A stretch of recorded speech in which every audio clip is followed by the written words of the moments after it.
A parley with Euraxia is a capital idea. I'll send word to Rimmen to expect us.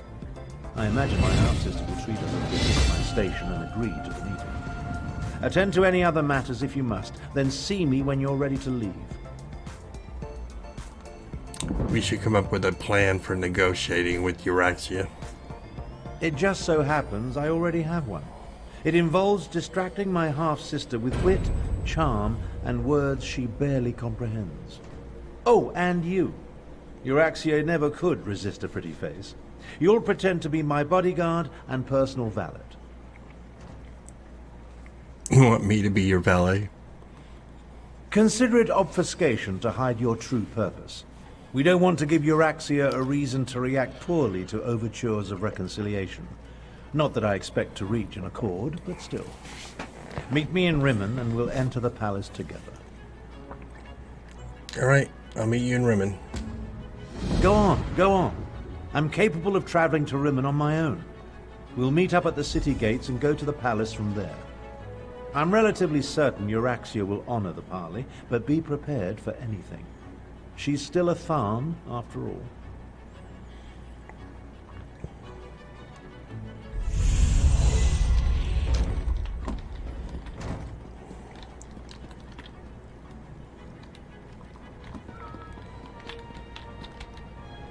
A parley with the Usurper Queen. I doubt she'll agree to any sort of diplomatic solution. But it will buy us time to replenish our resources. Very well. Take Tharn and meet with Euraxia. In the meantime, we will rebuild what remains of the militia.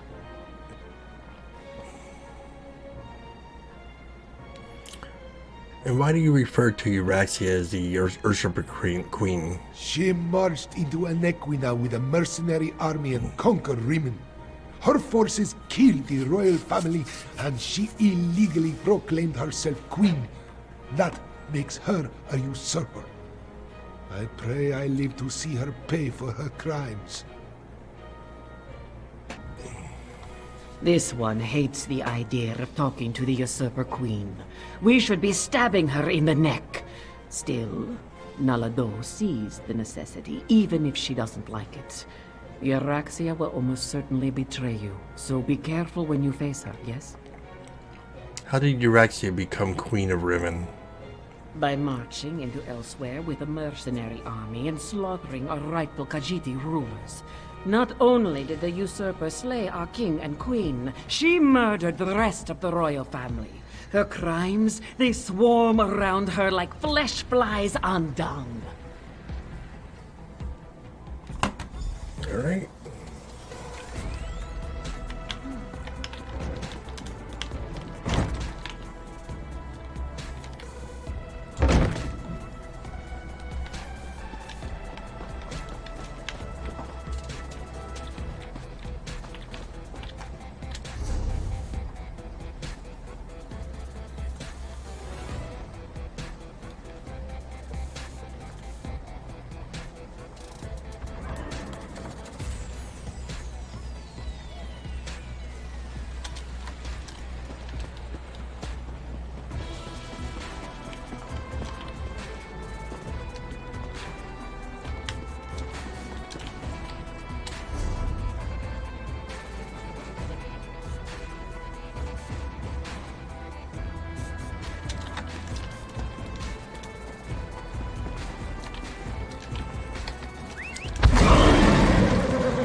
All right.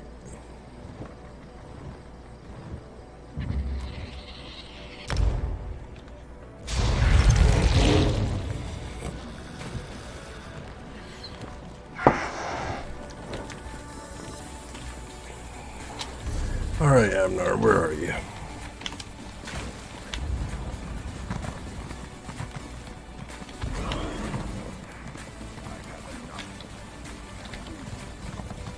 I expected sorrow and despair, but the situation here goes beyond even my prophetic inklings. Are you sure? Rimmon looks peaceful to me. On the surface, yes. But peace through tyranny provides false harmony. Euraxia uses fear and threats of violence to keep the Khajiit in line, making them second-class citizens in their own province. It appalls me to think Euraxia and I are related. Fear and threats of violence. What do you mean exactly? It would be better if I showed you. Follow me and I'll demonstrate the true depths of my half-sister's villainy. Her grip on Rimmon is far tighter than it appears. Alright, show me how Euraxia keeps the Khajiit in line. Very well. But what I'm about to show you isn't for the faint of heart. Follow me. Have you ever visited a Rimmon workhouse? They treat the Khajiit workers worse than rumors slaves. about Ashen Scar. Undead, mainly. I guess I can mark visitors there. Ah, yes. The stories of an undead plague there. It's that building over there. For most of Rimmon's Khajiit, it's the only job available to them. This! You haven't heard. The Necromancer is trying to stop the undead. I would not be surprised. The workhouse serves to snare the poor and the destitute, those who fall behind on their debts. They come here to find employment and earn a decent wage, but the costs deducted to pay for room and board leave them worse off than they were before. The workhouse accepts only Khajiit workers? One of the first things Euraxia did after declaring herself queen was to institute tariffs and fines that apply only to Khajiit citizens. No one else needs the workhouse. A cruel tactic, but effective. And there's nothing the Khajiit can do? The Rimmon Khajiit? No. Any complaints incur fines for causing a public disturbance or some other inane ordinance. No one wants to risk falling even further into debt. It's ingenious. Monstrous, but ingenious. Sounds like slavery. Oh, Euraxia is clever. She pays the Khajiit, and the workhouse isn't technically a prison. On the surface, it appears to be a place that helps society's unfortunates, but underneath, it's slavery without any of the uncomfortable trappings. Alright, let's move on. Now, let's visit the Rimmon marketplace.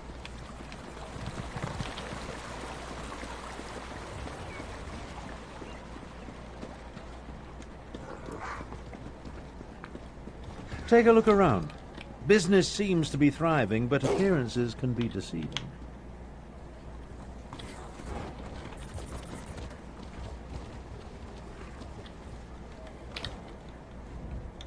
It may be hard to see, but the Khajiit merchants struggle to keep their stalls open, while the less bestial business people rake in the profits. Euraxia would have you believe it's a matter of work ethic, but we know better. You're saying the Khajiit merchants are treated unfairly? Unfairly doesn't begin to cover it. Khajiit merchants must deal with high tariffs, extra inspection fees, costly licenses. Euraxia's squeezing them for every piece of gold imaginable. She even instituted a fur tax. A fur tax? On the surface, it seems reasonable to make Khajiit pay for extra inspections to ensure their fur isn't getting into the products they sell. And while they do shed, it's just another way to discriminate against the rightful citizens of this land. Let's move on.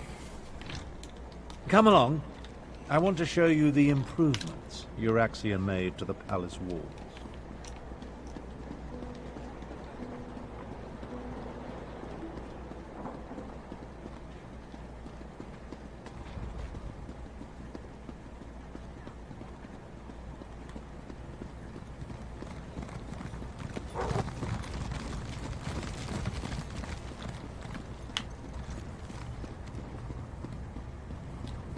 See the trebuchets?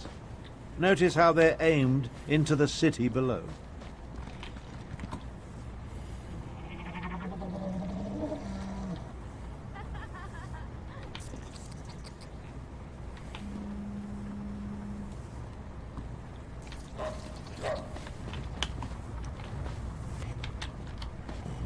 See how the siege weapons sit upon the walls? When it comes right down to it, you're looking at the secret of my half-sister's success. What do you mean her success? How else do you think Euraxia maintains order and keeps the Elsweyr defense force at bay? She declared publicly, and has repeated often, that any attempt to liberate Rimmen will see her unleash the full fury of the siege weapons upon the city. Euraxia would destroy the city? If Euraxia can't have Rimmen, then neither can anyone else. She'd destroy the city in a heartbeat if she thought she was in danger of losing control. Of course, she tells her non-bestial subjects that only the Khajiit districts are targeted. Can they really target the weapons that precisely? Absolutely not. But the lie makes her supporters feel better. The Khajiit know that even a peaceful protest could result in the destruction of Rimmen. So far, no one has dared to challenge Euraxia's will in this matter, and for good reason. I think it's time we went and had that talk with Euraxia Tharn. When we get to the palace, let me do the talking. As the Elder Tharn, I'll demonstrate my dominance over Euraxia and negotiate a cessation of hostilities. Oh, that sounds like it'll work. Not.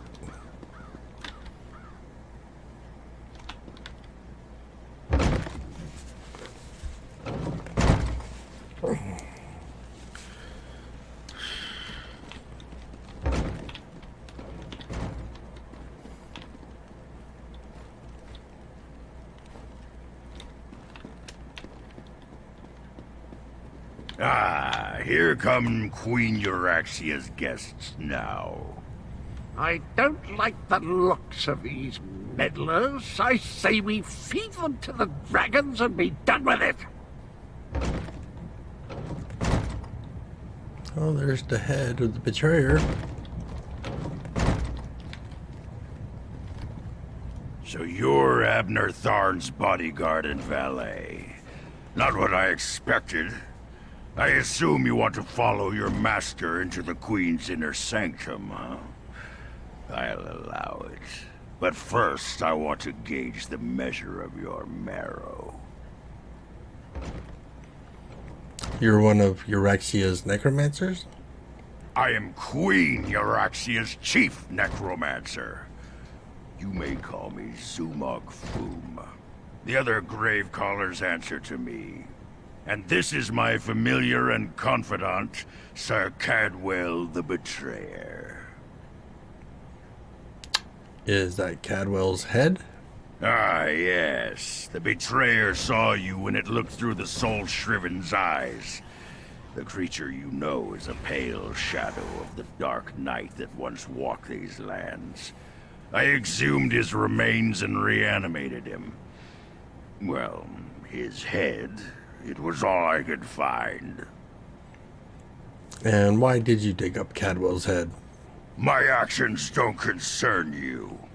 I just wanted to meet Abnur Tharn's lackey and determine if Queen Euraxia had anything to fear. The answer is quite clear. Your insignificance rivals that of the soul-shriven fool, which makes you eminently forgettable. Thank you. Now about the rest of my body, O pestilent one. Your insults won't hasten the process, betrayer. But there's a terrible draft in what used to be my nether regions. Presenting Abnur Tharn, Grand Chancellor and Overlord of Nibene, Imperial Battle Mage of the Elder Council, and Patriarch of the Tharn Dynasty, and his bodyguard. Ah, half-brother. Your arrival, it's so unexceptional.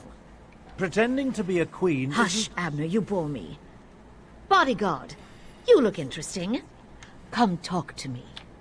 You heard her. Good luck.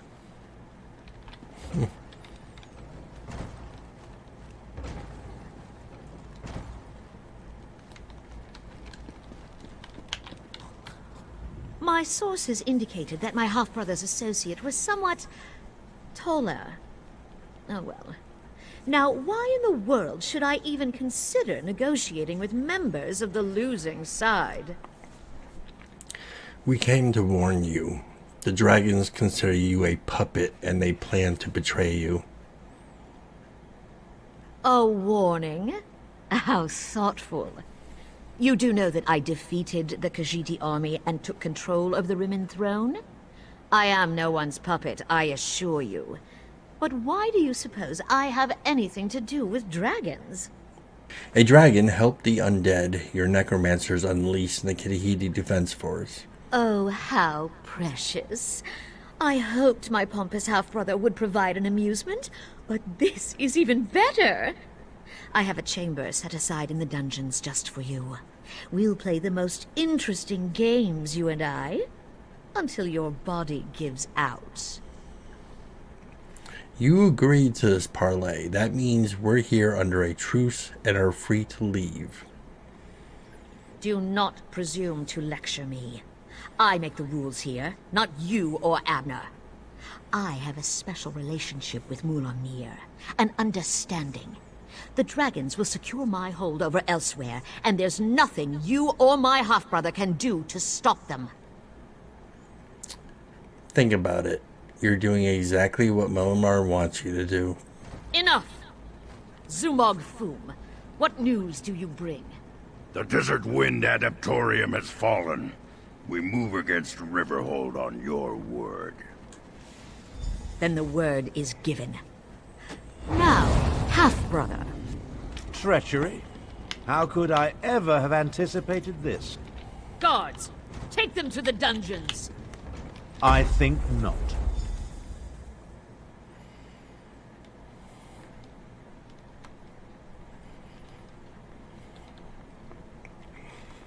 All right. What'd you do, Admar?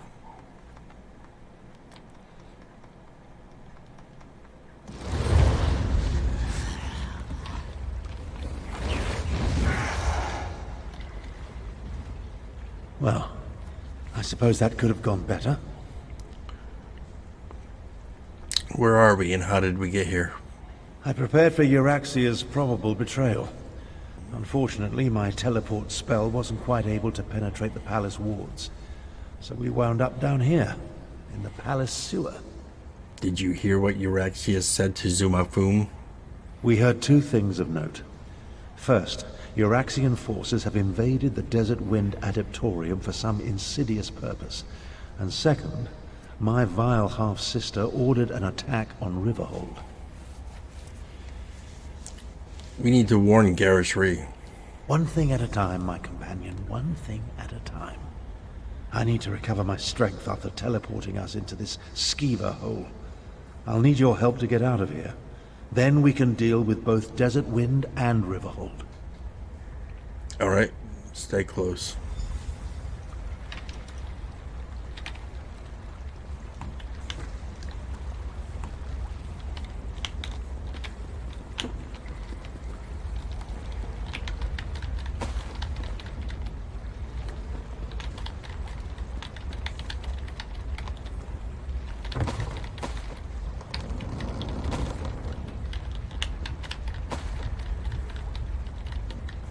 I recommend vigilance. Old...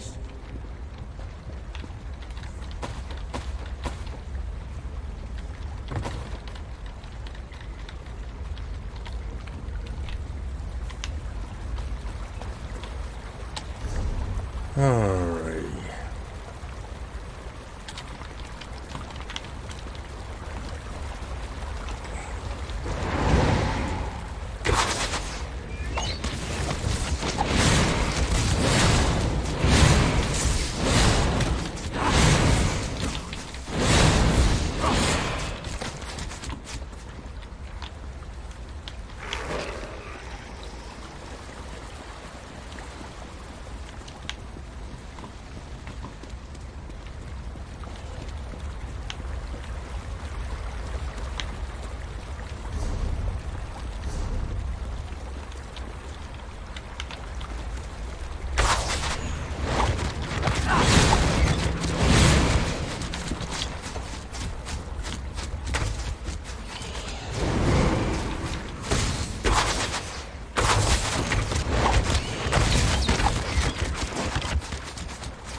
Simple The enough. way out, finally.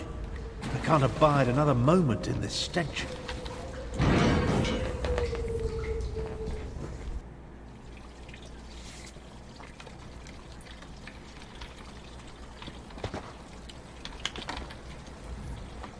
Well, that's an experience I won't be adding to my memoirs. We'll separate here. Make it harder for Euraxia's lackeys to follow us. We failed. The parlay was a disaster. Now. Things actually turned out better than I expected. We know that Euraxia wants something from the Desert Wind Adeptorium, and we know she's about to launch a counterstrike against Riverhold. There's no way I can be in two places at the same time. That's not exactly true. If my power wasn't depleted... Well, let's not digress. I'll go to Riverhold and warn Garishri. We'll make sure the city is ready for the attack. Meanwhile, you find out what's happening at the Desert Wind Adeptorium. I've been to the Desert Wind Adeptorium. What else can you tell me about it? Adeptoriums serve the same function as monasteries in other parts of Tamriel. Desert Wind and its adepts are dedicated to the Jan Kaj, literally the Order of the Desert Wind. Note that it has numerous entrances, in case the main door is blocked. Alright, I'll go to the Desert Wind Adeptorium.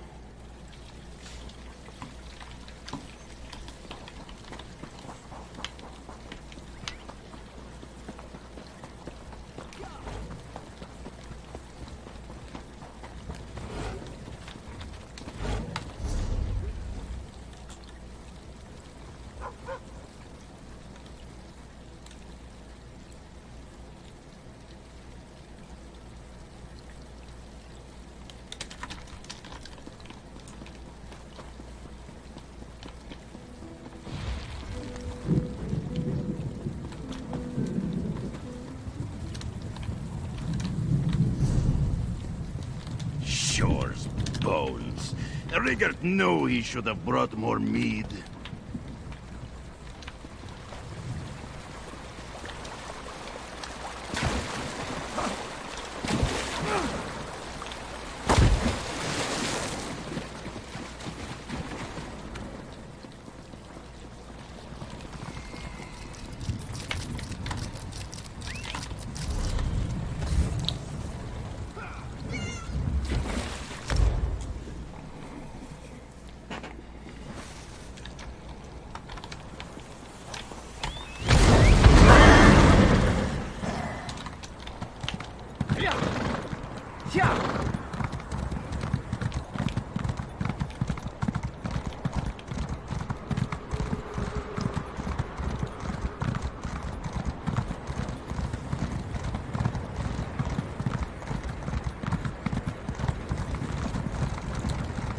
There she be.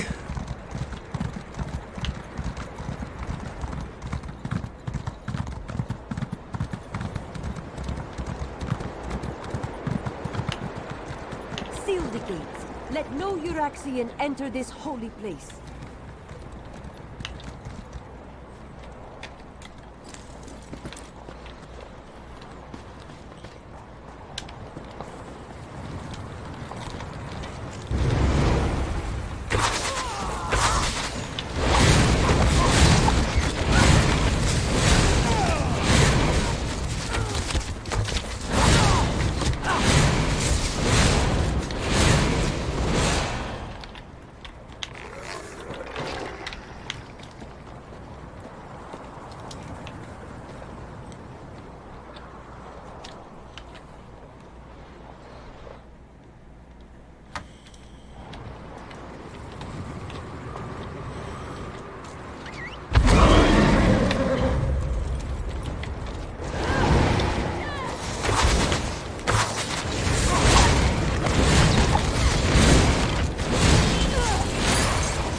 There's the back way.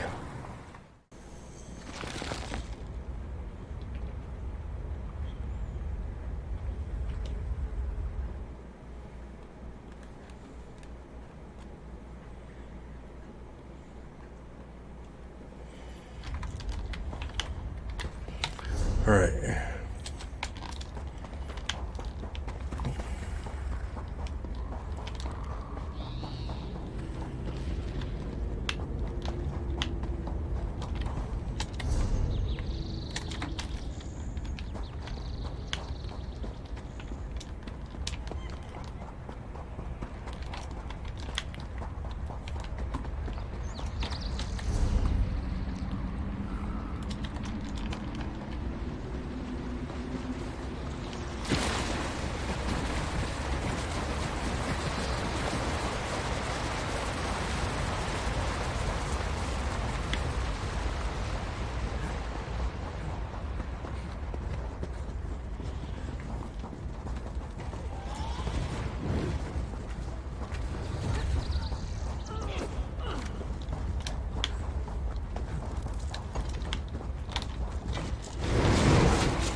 Invaders! This one will not allow you to enter this holy place. You do not look like one of the Usurper Queen's soldiers. Who are you, and what are you doing down here? I work for Garrosh Ree. I heard about the attack on the Adeptatorium and came to help. The Speaker of the Main sent you? This one expected we were on our own, what with the dragons and the battles to the north.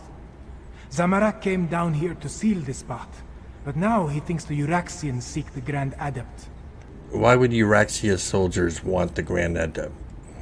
Desert Wind holds many Khajiit secrets, and the keeper of those secrets is the Grand Adept. If you truly want to help, follow Zamorak to the Grand Adept's chambers. Alright. Lead on. Show me the way.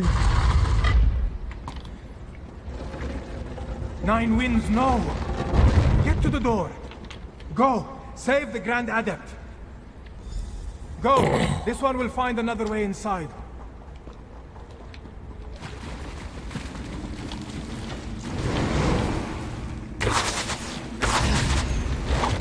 You're too late! The Grand Adept! None can deny Euraxia or her champions! I will wipe out the entire Order!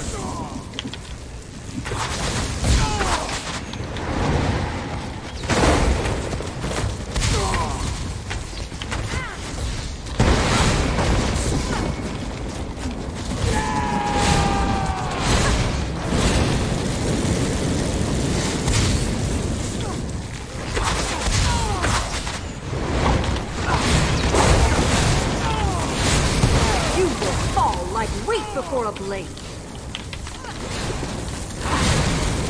You are no match for my power.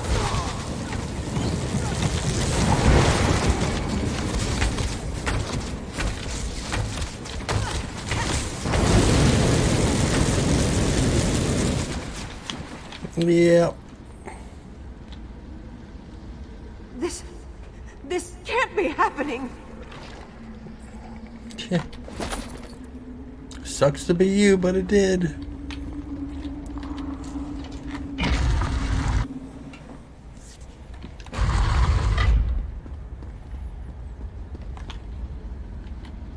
Help me!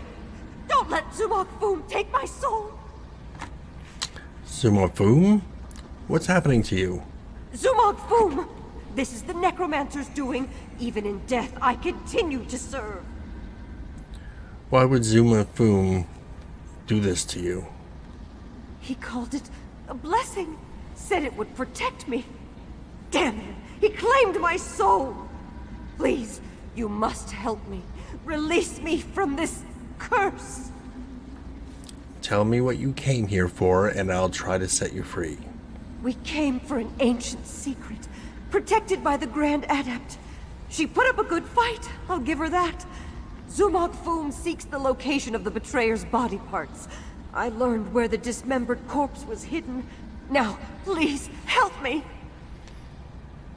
Alright. I'll try to set you free. You are wrong. The secret belongs to me. What the battle mage knew in life, she whispers to me in death. Soon Riverhold will fall, and the betrayer will be restored. Let the fourth wind open the way. Grand Adept! No! Zamorak has failed. This one was too slow. Again. Yeah, you were. This is all on you. This is all your fault.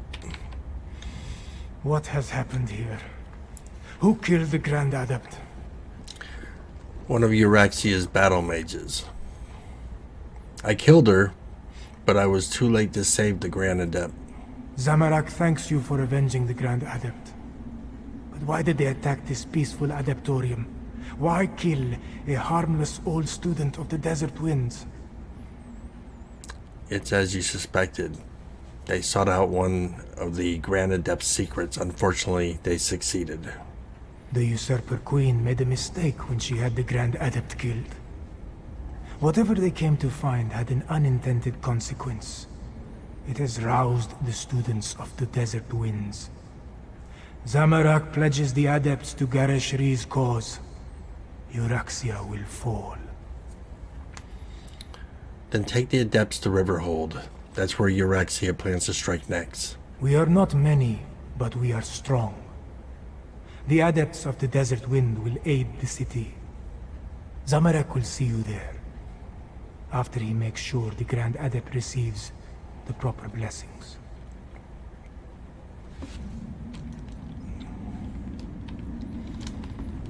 All right.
Seem to be having issues with the chat servers.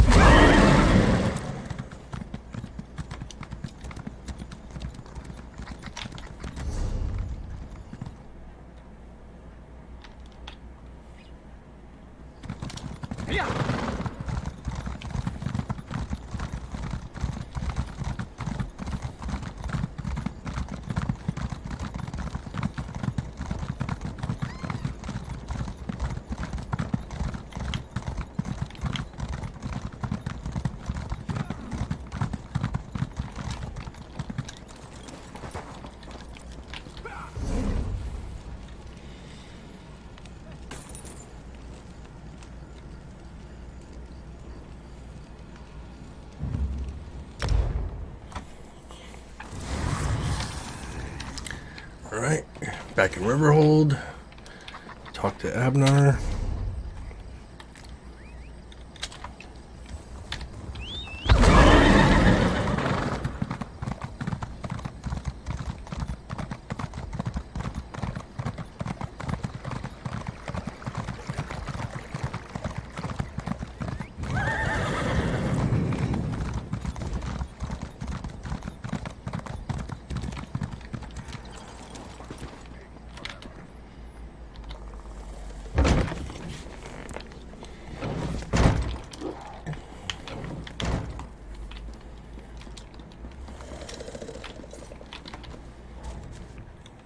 I informed Garesh-Ri and Chimera about what happened in Rimmon.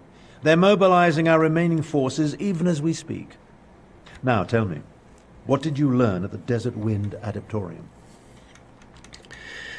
Euraxians were sent to get information for Zumog Foom. He wants to recover the betrayer's body. I often wondered who Cadwell was before he became a soul shriven. I know the tales of the betrayer, but I never equated the two. The Cadwell we know is so not that. We'll deal with Zumog Foom after we save Riverhold. Anything else to report? The surviving Desert Wind adepts are coming to help defend the city. Well, that's a bit of welcome news. Many of the adepts have remarkable martial skills that we could surely make use of. Speaking of which, are you ready to help defend the city? What do you need me to do? For now, recover your strength and prepare yourself. Euraxia's forces will arrive soon, and we'll need you ready for the battle to come. And here, take this. Garesh-Ri keeps handing me pouches, but I have little use for Khajiiti gold.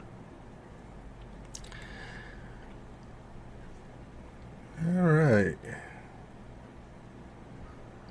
Nice little blade. 499 gold, complete quest. Multiple Cadwells, Necromancers, Dragons, and now Euraxian soldiers marching on Riverhold. This day just keeps getting better and better. Regardless, there's much to do and not a lot of time to do it.